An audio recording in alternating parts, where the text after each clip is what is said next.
গুরুজন মা বোন আপনারা সকলে উপস্থিত আছেন। আশা করি সকলেই ধারাবাহিক ভাবে নৃত্য করা বুঝতে পারবে। নিত্যরূপে এই বলার নাম রাখা হয়েছে মা সীতার বনবাস হইতে পিতা পুত্রের মহারাজ।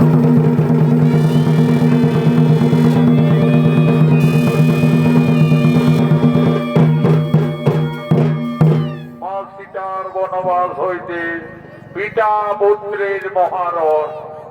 একদিন কৈলাস পর্বতে দেবাদিদেব বাবা মহাদেব ও মা পার্বতী আগমন করছে।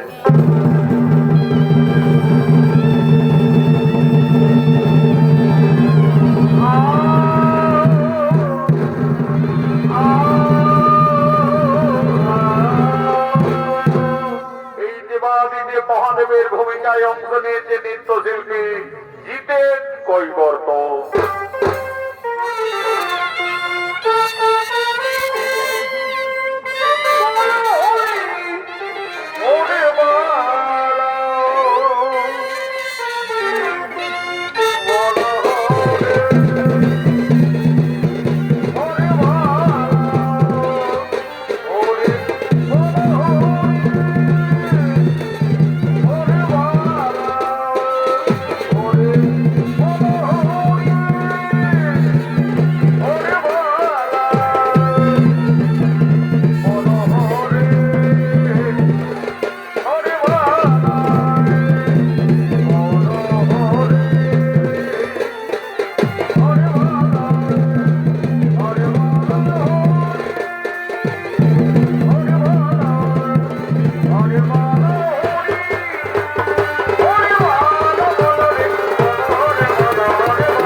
কৈলাসে করে মন বড়ই চঞ্চল, তাই তো বাবা মনোরঞ্জনের জন্য মৃদঙ্গ সহকারে বাবা করিতেছেন নৃত্য।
আজ বুঝি কৈলাস পর্বতে কিছু আনন্দ উৎসবের আয়োজন করেছ তুমি।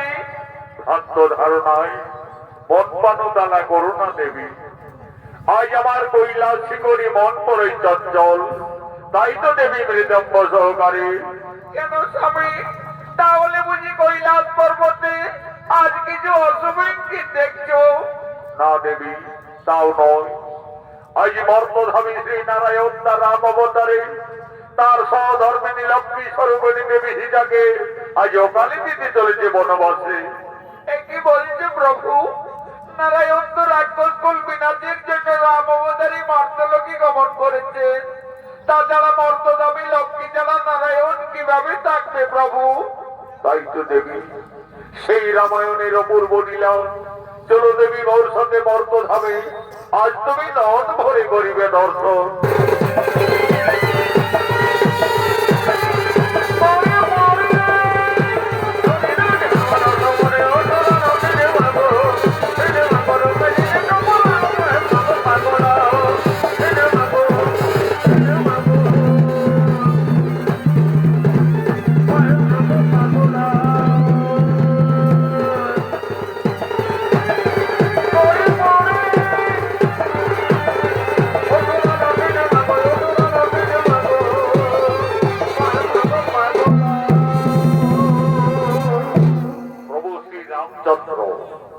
বিমাতার অভিশাপে পিতৃ সত্য পালনার্থে 14 বৎসরের জন্য বনবাসে গমন করেছিলেন। সঙ্গে ছিলেন সহধর্মিণী সীতা এবং অনুজ লক্ষ্মণ। সেই বনবাস থেকে রাক্ষস রাজা রাবণ মা সীতাকে হরণ করে লঙ্কায় নিয়ে যায়।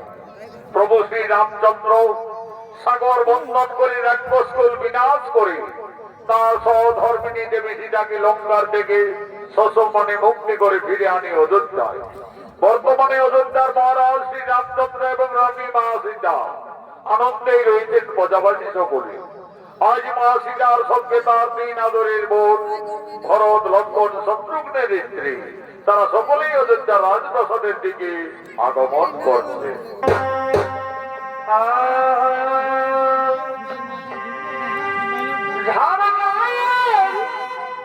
বনে ধারে ভালোবাসায় আছে বড় ভাই উড়িষ্যার মোর ভাইরে মনের মোর আছে। আচ্ছা আচ্ছা আচ্ছা, বড়লার তিরিতে মোদের মজে গেছে সমাদলে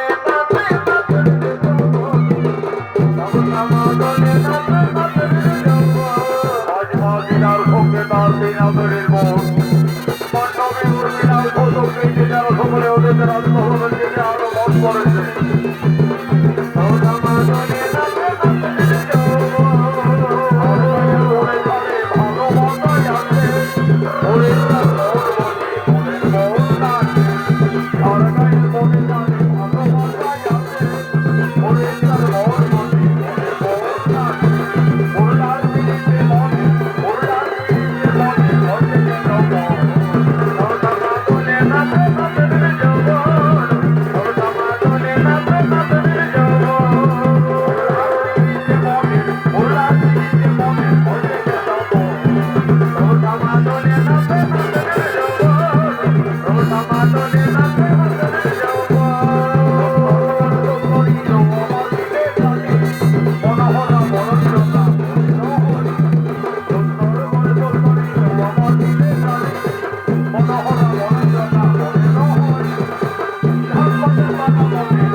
রাক্ষসের বোন বলছেন, দিদি দিদি, তোমাকে না রাক্ষস রাজা রাবণ বনবাস থেকে হরণ করে লঙ্কায় নিয়ে গেছিলেন। দিদি সকলেই বলে ওই রাক্ষস রাবণের নাকি 10টি ভয়ঙ্কর মাথা ছিল, 20টি হাত ছিল। দিদি বলো না, সেই রাক্ষস রাবণ দেখতে কতই ভয়ঙ্কর ছিলেন। ওরে বোনরা, আমাকে ওই পাপিষ্ঠ রাক্ষস রাবণ বনবাস থেকে হরণ করে লঙ্কায় নিয়ে গেছিলেন দিকে, কিন্তু আমি কোনোদিন নন করে ওই রাজা রাবণকে দর্শন করিনি। তবে আমাকে যেদিন আকাশপথে হরণ করে নিয়ে যায়, সেই দিন আমি সমুদ্রের জলে ওই ভয়ঙ্কর দানবের রূপটি দেখেছিলাম। ওরে বোনরা, সেই রাক্ষস রাবণ কতই ভয়ঙ্কর। আজ আমি রাজপ্রাসাদের মধ্যে তার শরীরের অঙ্গ প্রত্যঙ্গ সমস্তই অঙ্কন করছি, তা তোমরা নন মনে দর্শন করো।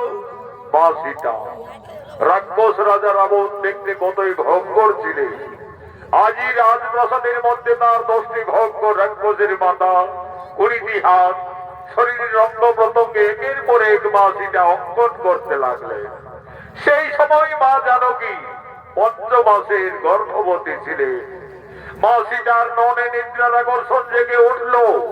সেই রাক্ষসের ছবি অঙ্কন করতে করতে মা সীতা তার উপরেই নিদ্রা যাপন করিলেন। দিদি, মান্ডবী দিদি, ওই দেখো আমাদের সীতা দেবী রাক্ষস রাবণের ছবি অঙ্কন করতে করতে নিদ্রান্বিত হয়ে গেলেন। আমাদের সীতা দেবী 5 মাসের গর্ভবতী, তার বিশ্রামের খুবই প্রয়োজন। চলো দিদি, ততক্ষণে আমরা রাজপ্রাসাদের অন্তরালে যাই। চলো।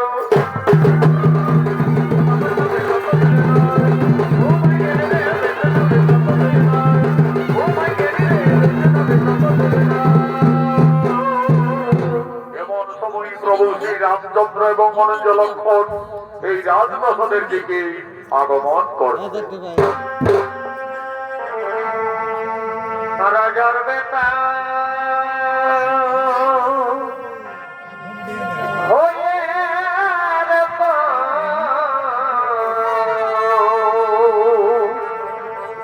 রাজার বেটা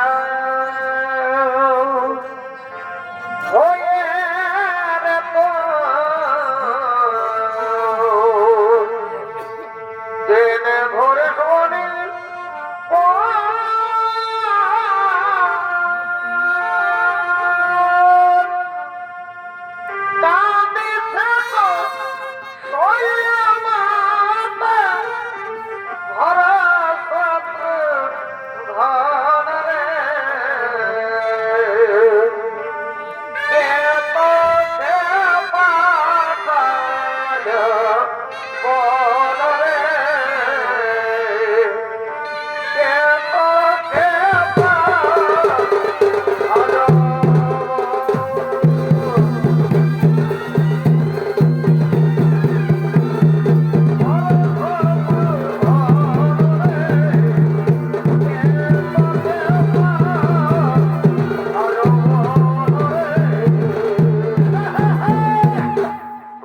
রামচন্দ্রের অভিনয়ে অঙ্গ নিয়েছেন স্বর্গীয় আদালত মাহাতর প্রধান শিষ্য ওস্তাদ যুধিষ্ঠির মাহাতো।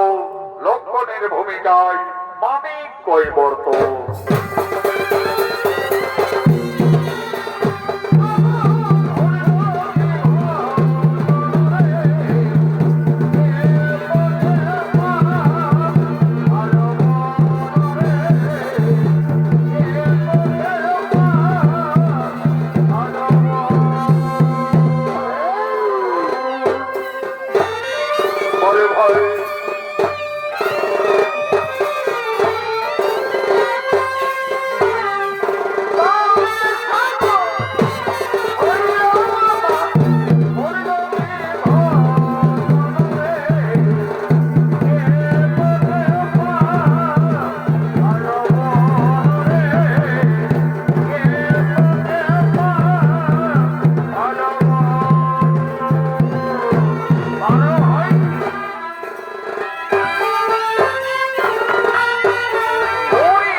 রাজপ্রাসাদের মধ্যে প্রবেশ করতে দেখতে পেলেন তার সহধর্মিণী রানী সীতা রাজপ্রাসাদের মধ্যে উদ্ভ্রান্ত ভাবে পড়ে রয়েছে।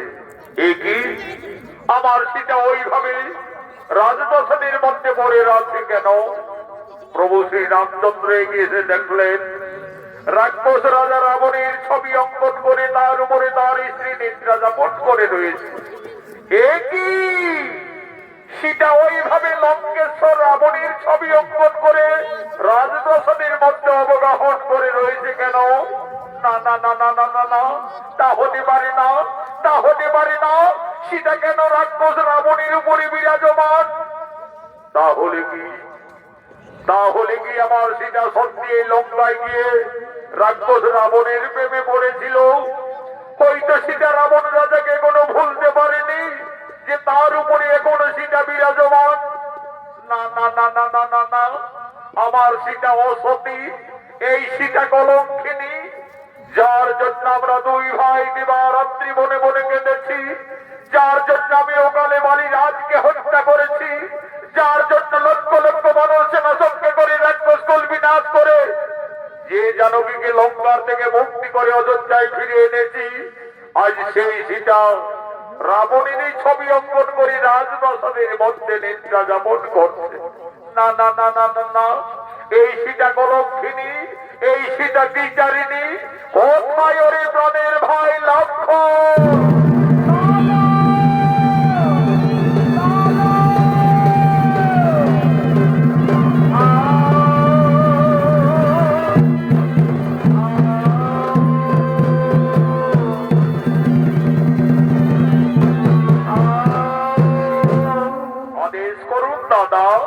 ওরে ভাই লক্ষ্মণ, ওরে আমার প্রাণের ভাই লক্ষ্মণ, ওইতে করে ভাই আমাদের রানী সীতা রাক্ষস রাবণের ছবি অঙ্কন করে তার উপরে নিদ্রা যাপন করে রয়েছে। ওরে ভাই লক্ষ্মণ, এই কলঙ্কিনী হয়তো লঙ্কায় গিয়ে রাক্ষস রাবণের প্রেমে পড়েছিল, হয়তো সীতা রাবণ রাজাকে কোনো ভুলতে পারেনি যে তার ছবি অঙ্কন করে সীতা এখনো তার উপরে বিরাজমান। ওরে ভাই, এই কলঙ্কিনী যদি আমাদের অযোধ্যা নগরে থাকে তাহলে আমাদের রঘুকুলের বদনাম হয়ে যাবে রে ভাই, আমাদের সূর্য বংশের বদনাম হয়ে যাবে। ওরে প্রাণের ভাই লক্ষ্মণ, এই কলঙ্কিনী সীতার আর আমি মুখ দর্শন করতে চাই না। সূর্য বংশে জন্মমোর পিতামর দশরথ বিখ্যাত জগতে, তার পুত্র আমি রঘুনন্দন। যাও কলঙ্কিনীকে দিয়েছ নির্বাসন।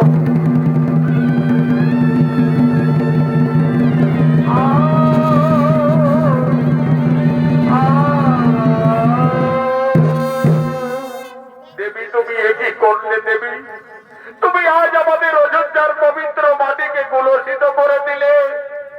ধীরে ধীরে মা সীতার নিদ্রার আকর্ষণ ভঙ্গ হলো। চোখ মেলে চাইতেই মা জানকী রাজপ্রাসাদের মধ্যে তার দেবর লক্ষ্মণকে দেখতে পায়।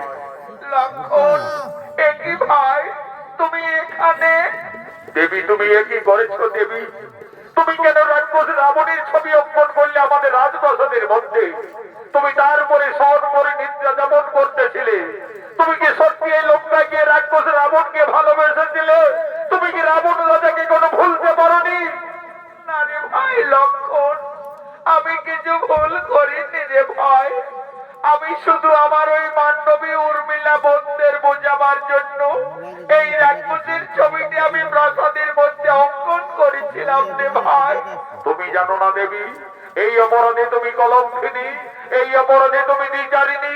যে রাক্ষস রাবণ তোমাকে বনবাস থেকে হরণ করে লঙ্কায় নিয়ে যায়, সেই রাবণের ছবি অঙ্কন করে তুমি ভুল করেছ, অপরাধ করেছ।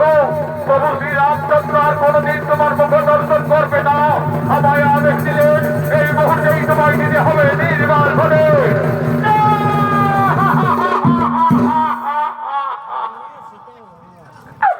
হে প্রভু, হে প্রভু রঘুনাথ, আজ তুমি আমাকে বিনা অপরাধে কলঙ্কিনী সাজালে।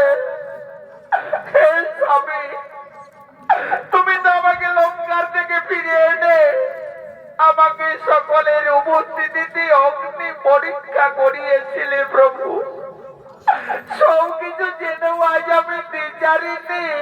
ওরে ভাই লক্ষণ, তোমার দাদা যখন আর আমার মুখ দর্শন করবে না, তাহলে আমার এই অযোধ্যায় থাকার কোনো প্রয়োজন হবে না রে ভাই। চলো ভাই, তুমি আমায় দিয়ে এসো নির্বাসনে। বিনা দোষে বনবাসী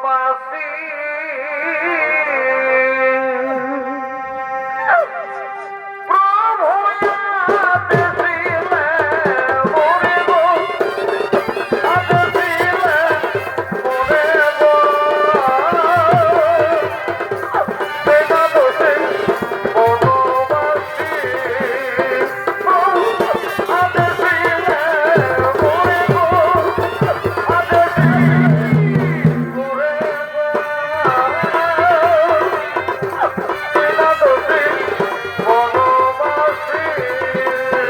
প্রভু শ্রী রামচন্দ্র মা সীতাকে কলঙ্কিনী নির্যাতিনী ভেবে বনবাসের আদেশ দিলেন। সেই আদেশ পালন করার জন্য তার ভাই লক্ষ্মণ আজ মা জানকীকে বনবাসে নিয়ে যাচ্ছে। আগে আগে চলেছে লক্ষ্মণ, আজ বনের দুঃখে মা সীতা কেঁদে কেঁদে বনবাসে যাচ্ছে। বন উপবন পেরিয়ে ঘোর কারণে প্রবেশ করেছে লক্ষ্মণ দেবী সীতাকে নিয়ে। আজ লক্ষ্মণ বলছেন, দেবী গো, দেখো দেবী, আমরা তো বনবাসের যথার্থ জায়গায় উপস্থিত হয়ে গেছি দেবী। তুমি তোমার বনবাস জীবনে এই কারণেই কাটাবে দেবী। তুমি আমাকে অযোধ্যায় ফিরে যাওয়ার অনুমতি দাও দেবী। আমায় যে অযোধ্যায় ফিরে যেতে হবে, কিন্তু আমি কিভাবে একটি বজ্রবাসের গর্ভবতী নারীকে বনের মধ্যে দিয়ে যাব? তুমি আমায় ক্ষমা করে দাও দেবী, আমায় তুমি ক্ষমা করে দাও। যে জানকীর জন্য আমি অনাহারে অনেক চাইছিলাম, যে জানকীর জন্য আমি শক্তিশীল মান মুখকে ধারণ করেছিলাম, আজ সেই জানকীকে আমায় বনবাসে দিয়ে যেতে হবে। আমায় ক্ষমা করে দাও দেবী, আমায় তুমি ক্ষমা করে দাও। ওরে ভাই লক্ষ্মণ, তুমি তো তোমার দাদার আদেশ পালন করেছ রে ভাই। তুমি ফিরে যাও ভাই অযোধ্যায়। তোমার দাদা আমাকে বিয়ের সময় দিয়েছিলেন আমার গলার মুক্তার হার, কানের দুল, পায়ের নপুর। আমার বনবাসে এই অলঙ্কারের শোভা পাবে না রে ভাই। এই অলঙ্কার গুলি ফিরে নিয়ে যাবে অযোধ্যায়। তোমার দাদা রঘুরাজের কাছে দিয়ে বলবে, দাদা তোমার আদেশ আমি পালন করি। তোমার কলঙ্কিনী সীতাকে আজ আমি বনবাসে দিয়ে এসেছি, বনবাসে দিয়ে বনবাসে দিয়ে এলাম। তোমার জানো কি রে, তোমার জানো কি রে, বনবাসে দিয়ে এলাম। প্রভু শ্রী রামচন্দ্র মা সীতাকে বিয়ের সময় যে অলঙ্কার দিয়েছিলেন, আজ মনের দুঃখে মা জানকী বনবাসে কেঁদে কেঁদে শরীরের সমস্ত অলঙ্কার, গলার মুক্তার হার, কানের দুল, পায়ের নপুর সমস্তই লক্ষ্মণের হাতে তুলে দিলেন। আজ মা জানকী বলছে, ওরে ভাই লক্ষ্মণ, এই সমস্ত অলঙ্কার নিয়ে তুমি ফিরে যাবে অযোধ্যায়। তোমার দাদা রঘুরাজের কাছে দিয়ে বলবে,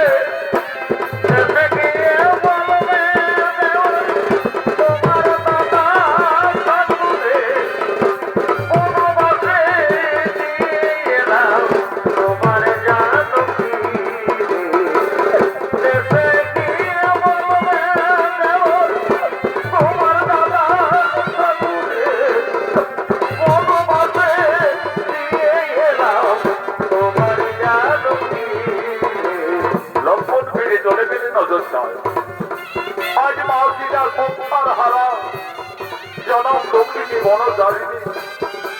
আজ মা জানকী মনে মনে কাঁদছে, তার মনের ধারা অবিরত বইছে। আজ মা সীতা কাঁদছে আর কেঁদে কেঁদে বলছে, হে বিধাতা, হে বিধাতা, এখন আমি কোথায় যাব? এই বনবাসে আমি কি খাবো? আমি কিভাবে আমার এই গর্বের সন্তানকে বাঁচাবো? না না বেঁচে থাকার চেয়ে আমার মরে যাওয়াই ভালো হবে, আমার মরে যাওয়াই ভালো হবে। এই প্রভু রঘুনাথ, তুমি শুধু যুগে যুগে আমাকে কাঁদিয়েই চলেছ প্রভু। আমার এই নারী জনক দুঃখের জীবন যুগে যুগে আমায় কেঁদেই যেতে হলো প্রভু, শুধু কেঁদেই যেতে হলো। চারি যুগে আমি বড় মন্দ ভাগিনী, চারি যুগে আমি বড় মন্দ ভাগিনী। কেঁদে কেঁদে দিন কেটেছি এমনি হত ভাগিনী, কেঁদে কেঁদে দিন কেটেছি এমনি হত ভাগিনী।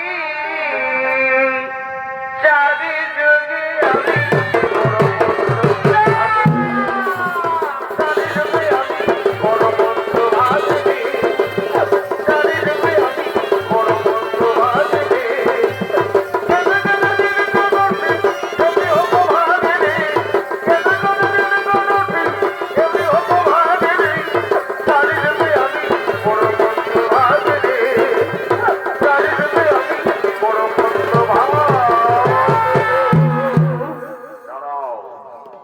তুমি ঘোর নির্জন কাননে কাঁদতে কাঁদতে মনের দুঃখে প্রাণ বিসর্জন দিতে যাচ্ছ। তুমি জানো না নারী, মানব জীবনী আত্মহত্যা মহাপাপ। বাবা, আমার বেঁচে থেকে কিছু লাভ হবে না যোগী বাবা। আমার স্বামী আমাকে বিনা অপরাধে কলঙ্কিনী ভেবে আমাকে বনবাসে দিয়েছে বাবা। আমি সংসার হারা জনক নন্দিনী সীতা। মা সীতা, তুমি বনবাসে এসেছ মা। আমি যোগী বাল্মীকি, আমি জানতাম মা, জানো কি একদিন না একদিন তোমাকে বনবাসে আসতেই হবে। মা সীতা, তুমি কেঁদো না মা, তুমি কেঁদো না। বিধির বিধান কেউ লঙ্ঘন করতে পারে না মা, বিধির বিধান কেউ লঙ্ঘন করতে পারে না। মা সীতা, তোমার বনবাস জীবন কাটাবার জন্য আমি এই তপবনে পূর্বে একটি সুন্দর পাতার কুটির নির্মাণ করে রেখেছি। চলো মা, জানো কি তুমি না কেঁদে না ভেবে তোমার বনবাস জীবন ওই পাতার কুটিরেই কাটাবে। চলো। আমার গলার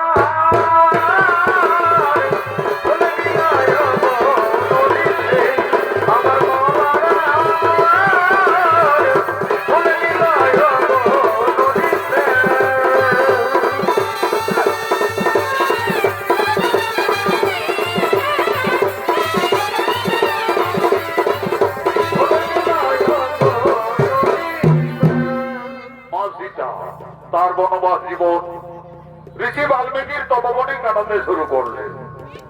মা সীতার গর্ভের যখন 10 মাস 10 দিন পূর্ণ হয়ে যায়, সুন্দর একটি পুত্র সন্তানের জন্ম দিলেন।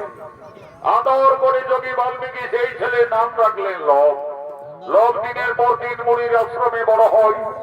আজ যোগী বাল্মীকি যোগ সাধনার জন্য তপবনের দিকে আগমন করছে।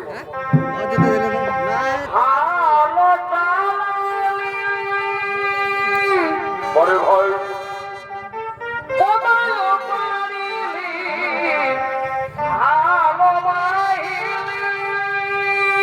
আচ্ছা আচ্ছা আচ্ছা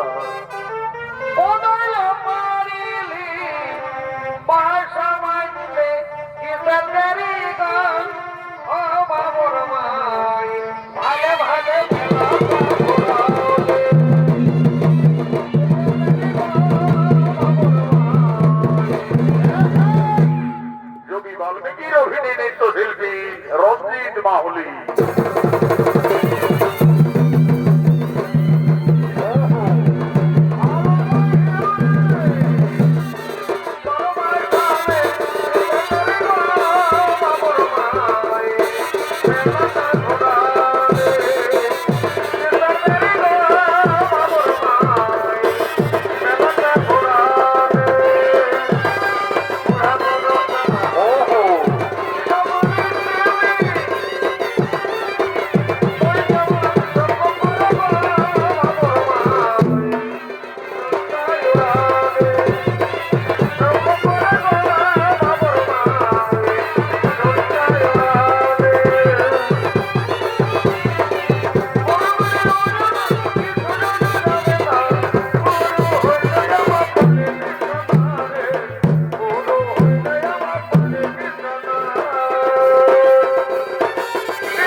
শ্রী ব্রহ্মদেবায় নমো নমঃ।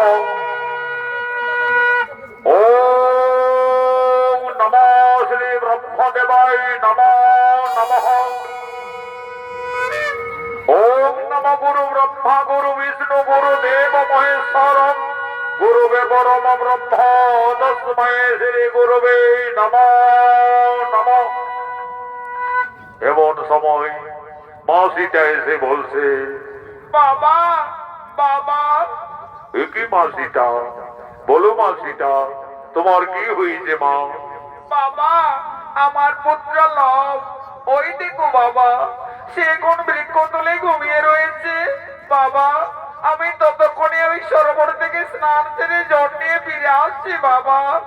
দেখো মাসিটা, তুমি স্নানে যাবে চলে যাও, কিন্তু দেরি করো না মা, কারণ তোমার পুত্র লব ছোট্ট বালক, সে খুবই উপদ্রব করে। সে এখন ঘুমিয়ে রয়েছে, থাক, আমি এখন এখানেই ধ্যানে আছি। যাও মা, তুমি আর বিলম্ব না করে তাড়াতাড়ি স্নান সেরে জল নিয়ে ফিরে আসবে, যাও। সীতা গেল জলানিতে, লব গেল নরপিতে, লব গেল ভেঙে উড়ে, পুত্র জন্মদিতে রে, পুত্রের জন্মদিতে।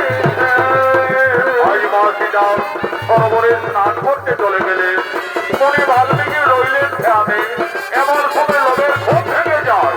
লব তার মায়ের পিছনে পিছনে ছুটে চলে গেলেন সরোবরের দিকে। মনে ধ্যান ভঙ্গ হলো। উনি দেখতেন সেখানে লব ঘুমিয়ে নেই। এ কি, লব তো বৃক্ষতলে ঘুমিয়েছিল, তাহলে ছেলেটি হঠাৎ গেল বা কোথায়? ওরে লব, তুমি কোথায় গেলে? ফিরে এসো। না না না না না, এদিকে তো লবকে কোথাও দেখতে পাওয়া যাচ্ছে না। তাহলে কি বাগানে আম টাম খেতে গেল নাকি রে বাবা? ছোট্ট বালক কাল থেকে পড়ে যাবে। ওরে লব, তুমি কোথায় গেলে? ফিরে এসো। না না না না না, এই লবের তপবনে কোথাও কোনো বার্তা পাওয়া যাচ্ছে না। তাহলে কি কোনো হিংস্র প্রাণী ছেলেটাকে খেয়েই ফেললো নাকি রে বাবা? তাহলে তো সর্বনাশ হয়ে যাবে। সীতা সংসার হারা জনম দুঃখিনী বনচারিণী, তার একমাত্র সম্বল তার পুত্র লব। লবকে বৃক্ষতলে ঘুমিয়ে রেখে মা সীতা সরোবরে স্নান করতে গেছে। ফিরে এসে তার পুত্রকে না দেখতে পেয়ে নিশ্চয়ই মা জানকী কেঁদে কেঁদে পুত্র শোকে প্রাণ ত্যাগ করবে। না না না না না না, আমি যোগী বাল্মীকি, আমি মা সীতার আর দুঃখ দেখতে পারবো না। যোগী বাল্মীকি লবকে না দেখতে পেয়ে লবের সমার একটি সন্তানের মনে সৃষ্টি করছে। সীতা গেল জলানিতে, লব গেল নরপিতে, ও লব গেল ভেঙে উড়ে, পুত্রের জন্মদিতে রে, পুত্রের জন্মদিতে।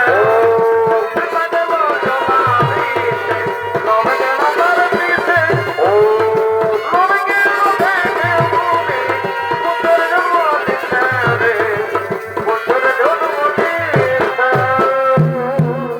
মাসিটা সরোবর থেকে স্নান করে ফিরে এসে দেখছে লবের মতো আরেকটি ছেলে সেই বৃক্ষ তলায় ঘুমিয়ে আছে। বাবা বাবা, ওই ছেলেটি আবার কোন ছেলে বাবা? কেন মাসিটা, তোমার পুত্র লব। তুমি এই তো বলে গেলে বাবা আমার সন্তান ঘুমিয়ে আছে, তাকে তুমি দেখো। আমি তো দেখছি মা, তোমার পুত্র তো বৃক্ষ তলায় ঘুমিয়ে রয়েছে। না বাবা, তোমার কোথাও ভুল হচ্ছে। এই দেখো বাবা, আমার ছেলে তো আমার পিছনে পিছনে সরোবরে ছুটে গেলেন। মা সীতা, আমার ভুল হয়ে গেছে মা, আমি ভুল করে ফেলেছি মা। আমি ভেবেছিলাম লবকে এই তপবনে কোনো হিংস্র প্রাণী খেয়েই ফেলেছে। আমি তোমার দুঃখ না সইতে পেরে মা জানকী, আমি যে লবের মতো আরেকটি সন্তানের সৃষ্টি করেছি মা। লব যেমনি তোমার পুত্র আমি সৃষ্টি করেছি, তার নাম রেখেছি কুশ। কুশ হবে তোমার ঠিক তেমনি পুত্র। কুশ কুশ কুশ, তুমি উঠে এসো কুশ। ওই দেখো কুশ, তোমার মাথা দাঁড়িয়ে আছে। যাও কুশ, তুমি তোমার মায়ের কোলে চলে যাও। মা সীতার একটি সন্তান ছিল। যোগী বাল্মীকির আশীর্বাদে মা জানকীর তপবনে দুইটি পুত্র হয়ে গেল। তার দুই সন্তানকে নিয়ে মা সীতা তার বনবাস জীবন আনন্দেই কাটাতে চলেছে।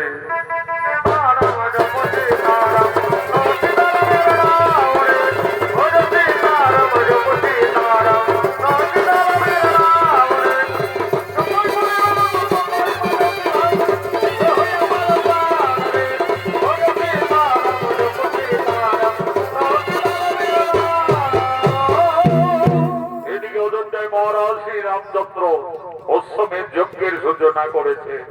যজ্ঞ সভায় কুলগুরু বৈশিষ্ট্য রাজা রামচন্দ্র ভরত লক্ষ্মণ শত্রুঘ্ন সকলেই আগমন করছে।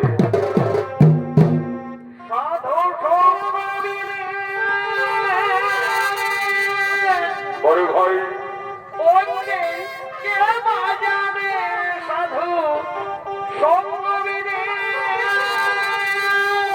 আচ্ছা আচ্ছা আচ্ছা আমি মাহেরি সংসারে মাহেরি সংসারে আমার সারাটি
আমি প্রজাবাসীদের মঙ্গল কামনার্থে অশ্বমেধ যজ্ঞের আয়োজন করেছি।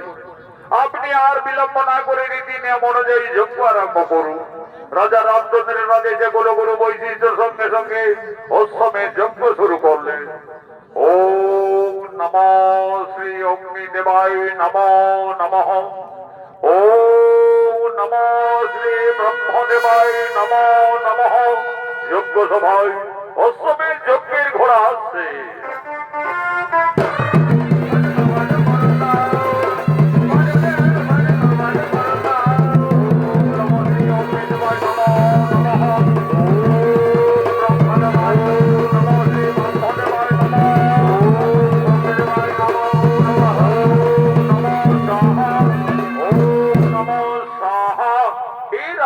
রামচন্দ্র আমাদের অশ্বমেধ যজ্ঞ প্রায় সমাপনের মুখে। আর বিলম্ব না করে এই অশ্বমেধ যজ্ঞের ঘোড়ার কপালে সুন্দরভাবে স্বর্ণাক করে লিপিবদ্ধ করুন। এই ঘোড়া রাজা শ্রী রামচন্দ্রের অশ্বমেধ যজ্ঞের ঘোড়া। এই ঘোড়া যজ্ঞস্থল থেকে যত দূর পরিভ্রমণ করবে তত দূর অযোধ্যার সীমানা বলে পরিচিত থাকবে। আর যদি কেউ বাহু বলে এই ঘোড়াকে বন্দী করে তাহলে রাজা শ্রী রামচন্দ্রের সঙ্গে যুদ্ধ করতে হবে। কুলগুরু বৈশিষ্ট্যের আদেশে রাজা রামচন্দ্র অশ্বমেধ যজ্ঞের ঘোড়ার কপালে লিপিবদ্ধ করিলেন।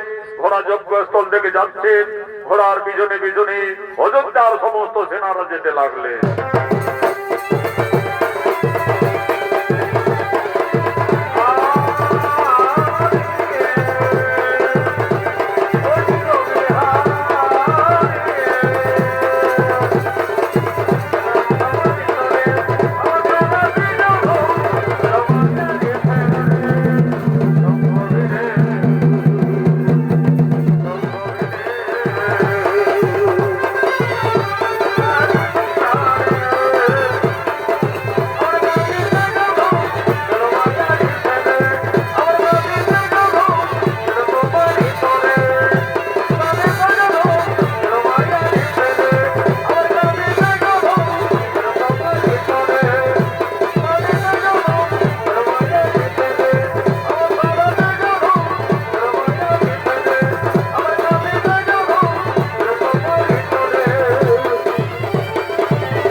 আশ্রমে অস্ত্র শিক্ষা বিদ্যা শিক্ষা শিখতে শিখতে এখন তারা দুই ভাই অনেক অনেক বড় হয়ে যায়।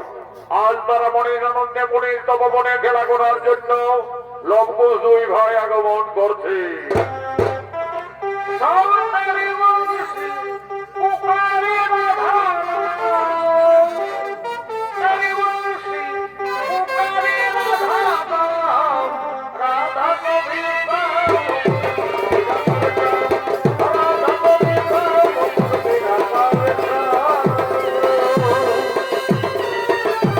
আরে ভাই, আচ্ছা আচ্ছা,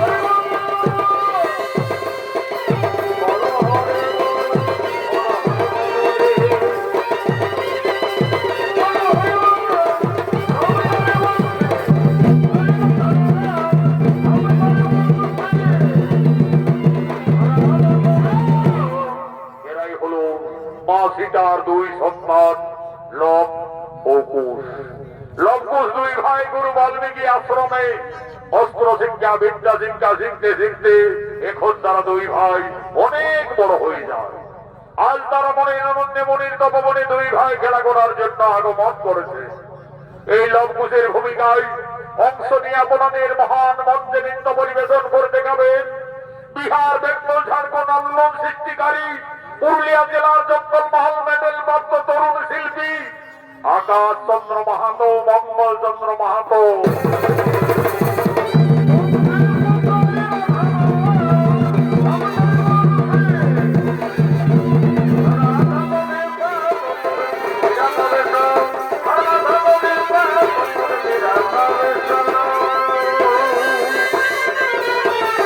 আরে ভাই, আচ্ছা আচ্ছা,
এক মায়াবী রাক্ষসী সৃষ্টি করে আক্রমণ করছেন এই তপবনে।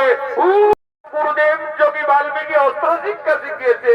চলো না দাদা, সেই অস্ত্র বনে আমরা দুই ভাই ওকে বিনাশ করে দেবো। তবে তাই চলো ভাই, তাই চলো। এই রাক্ষসী এই তপবনে আর এক পাও এগিয়ে এলে আজ তোকে আমরা সমূলে বিনাশ করবো। কি এত সাহস তোদের ওরে যোগী বালক? আজ আমি তোদের খেয়ে ফেলবো।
আমি তোমাদের দুই ভাইকে অস্ত্র শিক্ষা পরীক্ষার জন্য আমি এই মনে মনে ছলনা করে এই মায়াবী রাক্ষসী সৃষ্টি করে তোমাদের আক্রমণ করেছিলাম। আমার শিক্ষা অস্ত্র মনে তোমরা তরুণ বয়সে যথার্থ এই মায়াবী রাক্ষসীকে বিনাশ করেছো, ওকে তোমরা সংহার করেছো। ওরে লম্কুশ, তোমরা দুই ভাই রণশিক্ষায় উত্তীর্ণ হয়ে গেলে। কালকে আমি তোমাদের কৃষিযোগে দুই ভাইকে বল মন্ত্র দান করব। কিন্তু দেখো লম্কুশ, গুরু বাল্মীকি আশ্রমে শিক্ষার পরে যৎকিঞ্চিত গুরুদেবের চরণ তলে গুরু দক্ষিণা দিয়ে আশীর্বাদ দিয়ে দিতে হয়। মনে রাখবে, কালকে তোমাদের দুই ভাইয়ের গুরু দক্ষিণার দিন। তাই হবে গুরুবর। কালকে আমরা আশ্রমে আসার সঙ্গে সঙ্গে আমাদের মাতা জননীর কাছ থেকে আমরা যথার্থই গুরু দক্ষিণা নিয়ে আসবো। দেখো লম্কুশ, মনে থাকে যেন কালকে তোমাদের দুই ভাইয়ের গুরু দক্ষিণার দিন।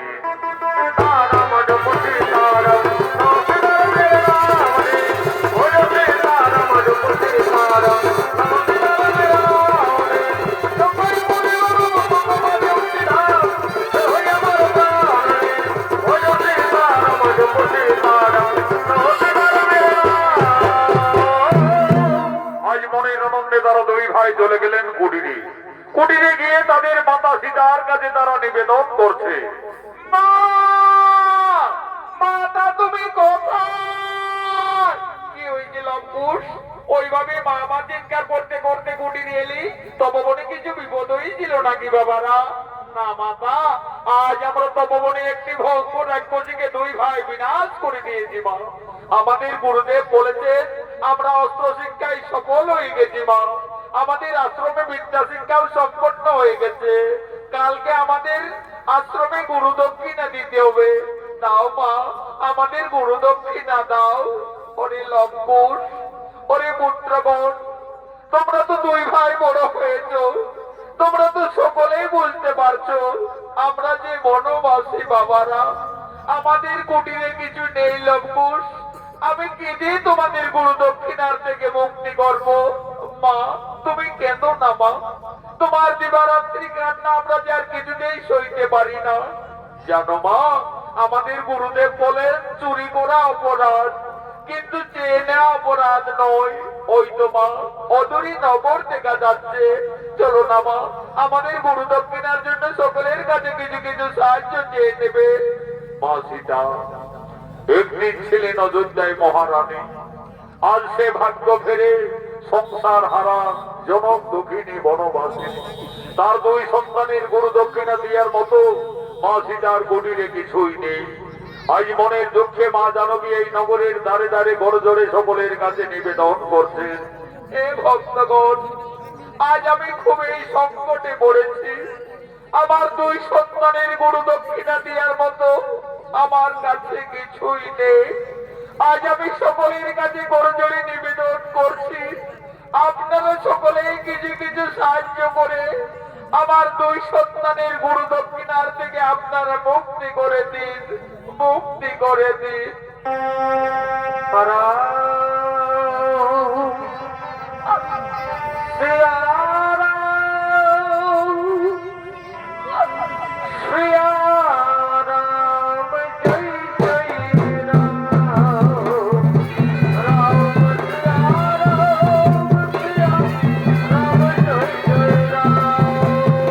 আজ মনে দুঃখে মা সীতা তার দুই সন্তান লম্বদের গুরু দক্ষিণার জন্য নগরে নগরে দ্বারে দ্বারে মা জানকী ভিক্ষা করতে লাগলেন। সকলের কাছে মা সীতা সাহায্য চাইতে লাগলেন।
দুঃখে মা জানকী তার দুই সন্তানের গুরু দক্ষিণার জন্য নগরে নগরে সকলের কাছে সাহায্য চাইবে।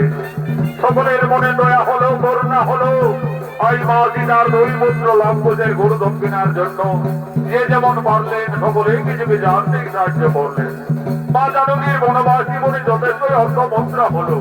আজ মা সীতা বলছে, ওরে লম্বন, এই যে বাবারা আমাদের সকলেই করুণা করেছে, দয়া করেছে, এই মুদ্রা আশ্রমে গুরুদেবের চরণ তলে প্রণাম জানিয়ে তোমরা আশীর্বাদ দিয়ে দেবে পুত্রগণ। মা সীতা নগরে নগরে ভিক্ষা করে যে অর্থ পেয়েছিলেন, আজ সমান ভাবে তার দুই সন্তান লম্বদের হাতে মা জানকী তুলে দিলেন। আজ মা সীতা বলছে, ওরে লম্বন, আর বিলম্ব করো না বাবারা। মা তুমি কেঁদো না মা, তুমি গুলিয়ে যাও মা, আমরা গুরু দক্ষিণা দিয়ে অচিরেই ফিরে আসবো মা, অচিরেই ফিরে আসবো। আমি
আমরা আমাদের গুরু দক্ষিণা নিয়ে এসেছি। এই সামান্য মন্ত্র নিয়ে আমাদের আশীর্বাদ করো, গুরু দক্ষিণা থেকে মুক্তি করে দাও। ধন্য ধন্য তোমরা ধনী মায়ের ধন্য। আজ আমি আনন্দিত, আমি গর্বিত। আমি তোমাদের পূর্ণ আশীর্বাদ করবো। তোমরা আরো শক্তিশালী হবে, আরো ভয়ঙ্কর যোদ্ধা হবে। এই নাম গুরুদেব, এই নাম আমাদের গুরু দক্ষিণা। হরি লঙ্কুর আমাকে বিশেষ কাজের জন্য কয়েকদিনের মতো এই তপবন ছেড়ে কপিল মুনির আশ্রমে যেতে হবে। আমি এই তপবনে ফিরে আসা না পর্যন্ত তোমাদের দুই ভাইয়ের হাতে এই তপবন রক্ষার দায়িত্ব ভার দিয়ে যাচ্ছি। আমার আদেশ তোমরা পালন করবে, যেন এই তপবনের কিছু ক্ষতি না হয়। তাই হবে গুরুদেব, আমরা এই তপবনের কিছু ক্ষতি হতে দেব না গুরুদেব, আমরা এই তপবনের কিছু ক্ষতি হতে দেব না।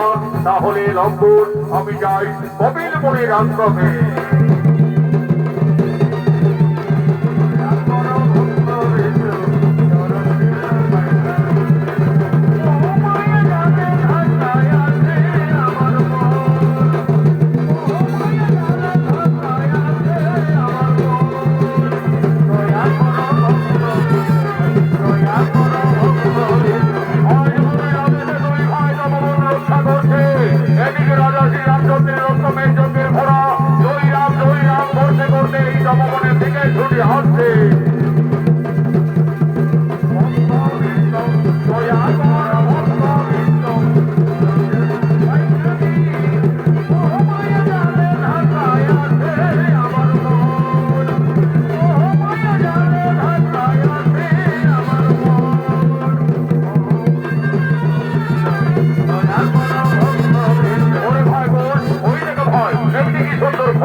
মহারাজ শ্রী রামচন্দ্রের রত্নের যজ্ঞের ঘোড়া।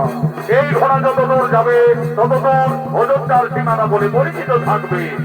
দাদা, এই ঘোড়া তো আমাদের গুরু বাল্মীকির তপবনে এসেছে। আমাদের তো গুরুদেব এই তপবন রক্ষার দায়িত্ব ভার দিয়ে গোপনাশা করে কপিল মুনির আশ্রমে চলে গেছে। চলো দাদা, আমরা গুরুদেবের আদেশে এই ঘোড়াকে তপবনে বন্দি রাখবো, প্রয়োজনে আমরা যুদ্ধই করবো। তবে তাই চলো ভাই। ওরে অর্থ, তুমি আমাদের বন্ধু। চলো ভাই কুশ, আমাদের বন্ধু ঘোড়ার পিঠে চড়ে আমরা এই তপবনে খেলা করি।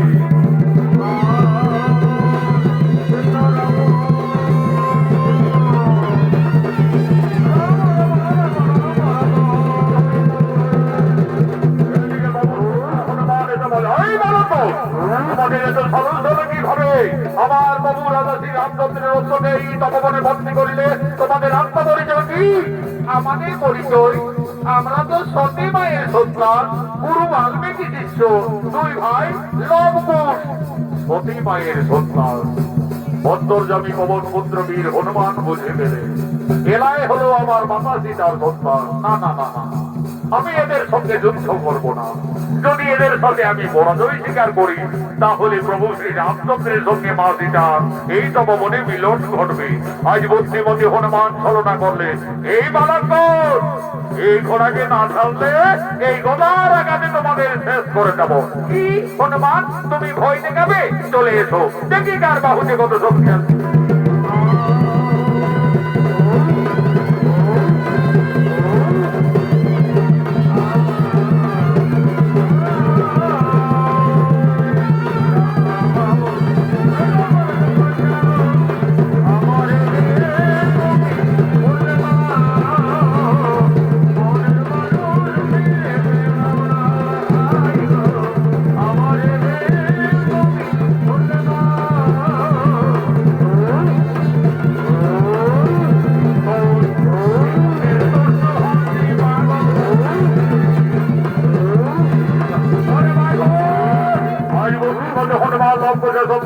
পরাজয় স্বীকার করলে এমন সময় উপস্থিত হয়ে গেলেন ভরত শত্রুঘ্ন।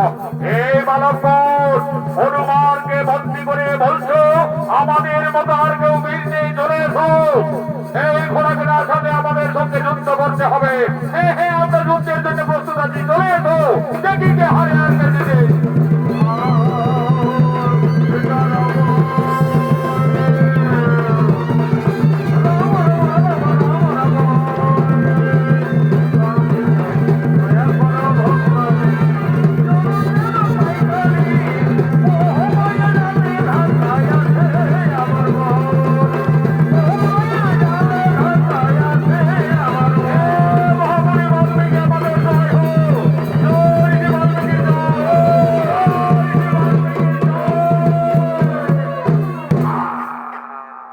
ভাই লক্ষণ, ওরে ভাই লক্ষণ, ওই দেখো ভাই, এই তপবনে পরাস্ত করেছে আমাদের দুই ভ্রাতা ভরত শত্রুঘ্নকে, পরাস্ত করেছে পবন পুত্র বীর হনুমানকে, বন্দী করেছে আমার অশ্বমেধ যজ্ঞের ঘোড়াকে।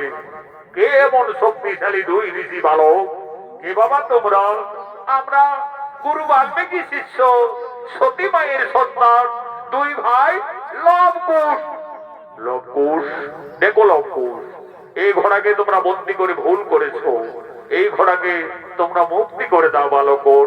তাহলে তুমি এই অযোধ্যার মহারাজ শ্রী রামচন্দ্র? হে বালকর, তোমাদের অনুমান সত্য, আমি অযোধ্যাপতি ত্রিলোক জয়ী রাজা শ্রী রামচন্দ্র। রাজা, ওই ঘোড়ার কপালে লেখা রয়েছে এই ঘোড়া যতদূর যাবে ততদূর অযোধ্যার সীমানা বলে পরিচিত থাকবে। হে বালকর, তোমরা তো ঠিকই বলেছ, এই ঘোড়া সামান্য সাধারণ ঘোড়া নয়, আমার অশ্বমেধ যজ্ঞের ঘোড়া। এই ঘোড়া যত দূরেই যাক না কেন ততদূর আমাদের অযোধ্যার সীমানা বলেই পরিচিত থাকবে।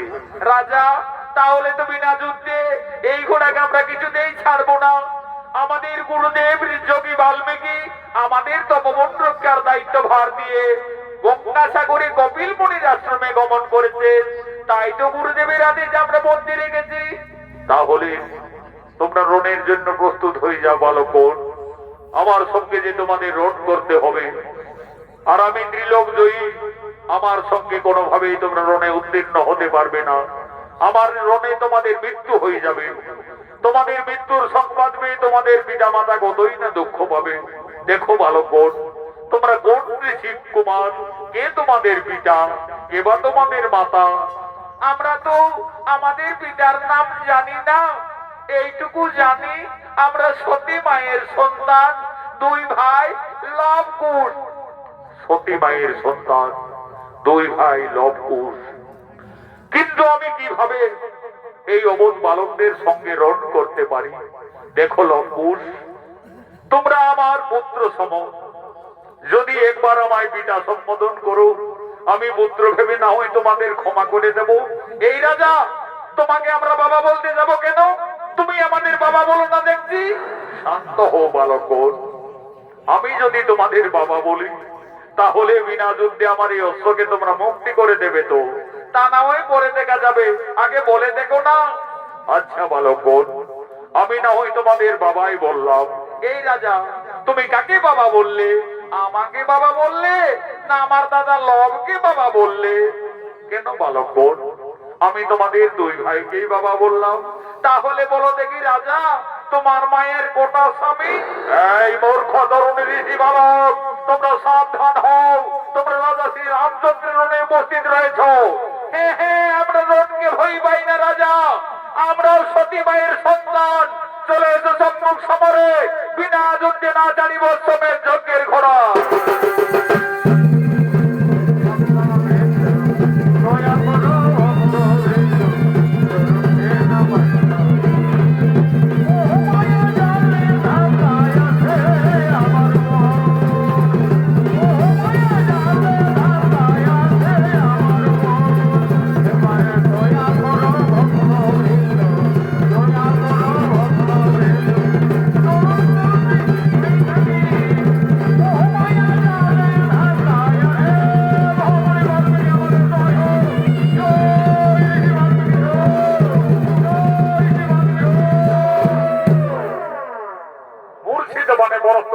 রাজা রামচন্দ্র এবং অনুজ লক্ষণকে।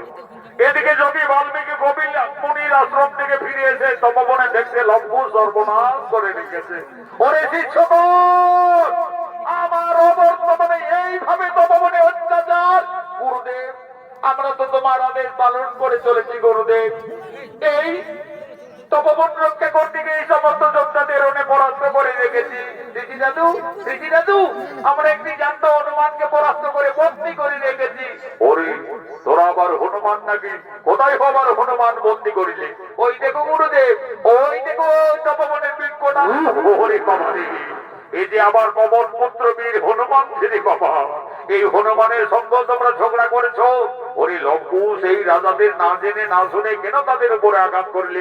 যা যাও, তোদের মাতা সীতাকে তোরা তাড়াতাড়ি তপবনে ডেকে নিয়ে আয়। তোদের মাতাই বলবে ওই রাজাদের সঙ্গে তোমাদের পরিচয় কি।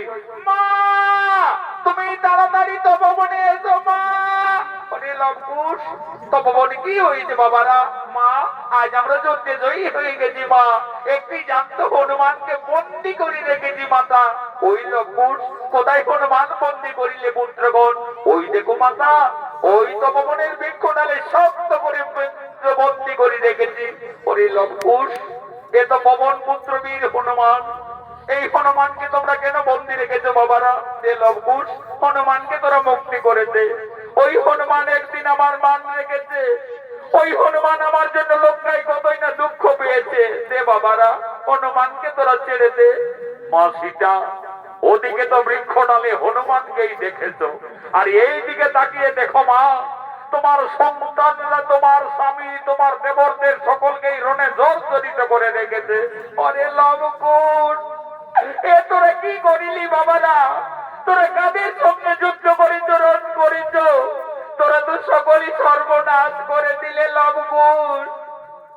আমার হাতের শাখা সীতার সিঁদুর আজি তপবনে সকল মুছে দিলে বাবারা।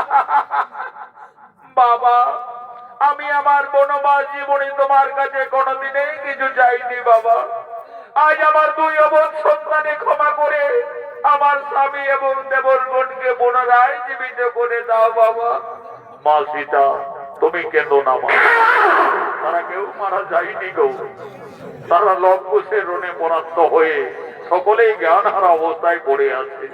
আমি এক্ষুনি কমণ্ডলে জল থেকে সকলেরই জ্ঞান পুনরায় ফিরিয়ে দিচ্ছি। ওম নমঃ সাহা, ওম রাজা শ্রী রামচন্দ্র, ওম নমঃ সাহা, ওডো বীর অনন্ত লক্ষণ, ওম নমঃ সাহা, ওডো বীর ভরত কুমার, ওম নমঃ সাহা, ওডো শত্রুঘ্ন। হে রাজা শ্রী রামচন্দ্র, তুমি আমার অবর্তমানে আমার এই তপবনে এসে আমার এই দুই তরুণ শিষ্যর সঙ্গে এইভাবে রণ করতে পারো না, এইভাবে যুদ্ধ মানাই না। মনে পড়ে রাজা, একদিন তুমি তোমার রানীকে কলঙ্কিনী ভেবে ৫ মাসের গর্ভবতী অবস্থায় ক্রোধ বশত বনবাসে পাঠিয়েছিলে।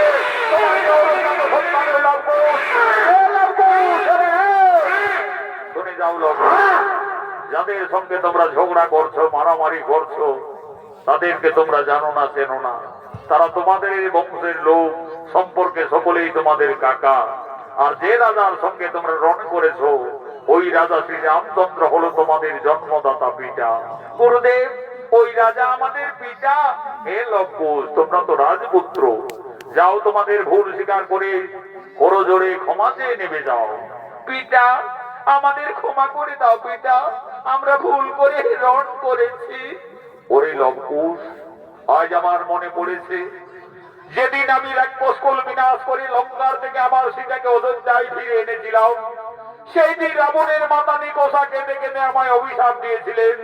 বলেছিলেন, ওরে রাজা রামচন্দ্র, আজ যেমন আমাকে পুত্র শোকে কাঁদতে হচ্ছে, আমিও তোমাকে অভিশাপ দেব। তুমিও ত্রিলোক জয়ী হলো, একদিন না একদিন তোমার পরাজয় হবে তোমার পুত্রের হাতে। আজ আমার সেই অভিশাপের কথা মনে পড়েছে লঙ্কুশ। তোমরাই আমার পুত্রগণ, এসো বাবারা, আমার পক্ষে এসো। মা সীতা, আর তুমি কেঁদো না মা, তোমার বনবাস জীবন শেষ হয়ে গেল মা, তোমার আনন্দের দিন এসেছে। যাও মা সীতা, তোমার স্বামী, তোমার পরিবারের সকলেই তোমার অপেক্ষায় দাঁড়িয়ে রয়েছে। রাজার শ্রী রামচন্দ্র একদিন মা জানকীকে কলঙ্কিনী ভেবে না জানিয়া না বুঝিয়া ক্রোধ বশত ৫ মাসের গর্ভবতীর সময় বনবাসে দিয়েছিলেন। যোগী বাল্মীকির আশীর্বাদে ফিরে পেলেন তার স্ত্রী সন্তানদের। আনন্দ হলো। জয় জয়কারে পবন পুত্র বীর হনুমান বলছেন, বলো বলো সীতাপতি রাজা শ্রী রামচন্দ্র কি।